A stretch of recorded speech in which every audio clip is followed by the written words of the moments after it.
ભારતીય જનતા પાર્ટીના કેન્દ્રીય ચૂંટણી સમિતિની બેઠક ગુરુવારે મોડી રાત સુધી પાર્ટીના હેડક્વાર્ટર પર ચાલી રહી હતી, જેમાં વડાપ્રધાન નરેન્દ્ર મોદી સહિત સમિતિના સભ્યો સામેલ થયા.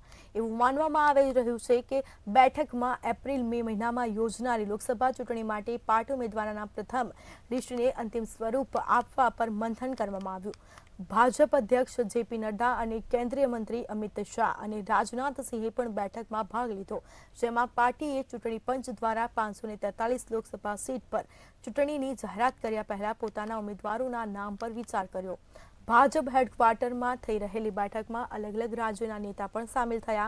રાજ્યના નેતા કેન્દ્રીય ચૂંટણી સમિતિની બેઠકમાં ત્યારે ભાગ લે છે જ્યારે તેમના સંબંધિત રાજ્યોની સીટ પર ઉમેદવાર નક્કી કરવા માટે વિચાર કરવામાં આવે છે.